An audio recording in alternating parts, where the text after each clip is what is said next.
Jelajahi cara baru mendapatkan informasi. Download Metro TV Extend sekarang.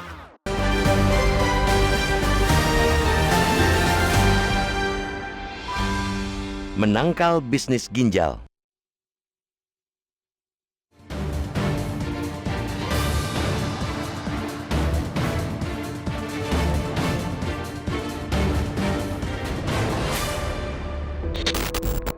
Praktik jual beli organ tubuh manusia kembali terkuak. Kepolisian daerah Metro Jaya beberapa waktu lalu berhasil menangkap 12 tersangka kasus tindak pidana perdagangan orang atau TPPO di Bekasi, Jawa Barat dengan modus menjual organ ginjal di Kamboja.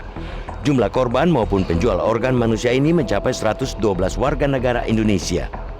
Berdasarkan keterangan sementara, para pelaku melakukan modus kejahatan dengan cara menjaring warga melalui iklan di media sosial hingga memberangkatkan mereka untuk menjalani transplantasi ginjal di Rumah Sakit Preah Ket Melea, Kamboja. Setiap ginjal warga dibeli dengan harga 135 juta rupiah untuk kemudian dijual kepada konsumen dengan harga 200 juta rupiah. Para pelaku diduga mendapat cuan 65 juta rupiah per ginjal. Pengungkapan kasus perdagangan organ tubuh manusia ini bukan hanya terjadi di Bekasi.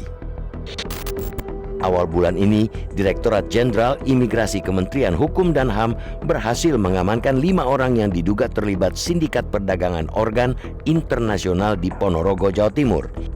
Bahkan pada awal tahun ini, aparat penegak hukum di Makassar, Sulawesi Selatan berhasil mengungkap kasus 2 remaja yang menculik serta membunuh anak lainnya yang berusia 11 tahun karena tergiur iklan perdagangan organ manusia di internet.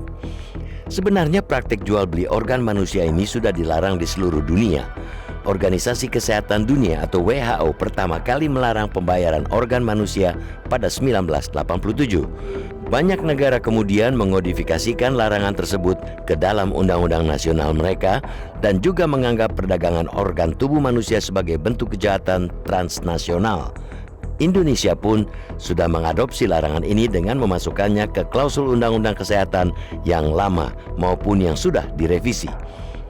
Pasal 432 Undang-Undang Kesehatan menyebutkan setiap orang yang memperjualbelikan organ atau jaringan tubuh dengan alasan apapun dipidana dengan pidana penjara paling lama 7 tahun atau pidana denda paling banyak 2 miliar rupiah.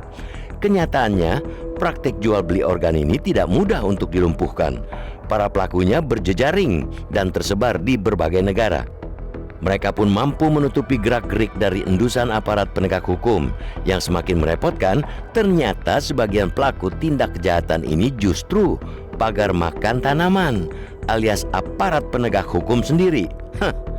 Dalam kasus penangkapan 12 tersangka TPPO di Bekasi, diduga 2 aparat terlibat, yakni Aibda M yang meraup uang 612 juta rupiah dan petugas imigrasi A yang mendapatkan 3,5 juta rupiah.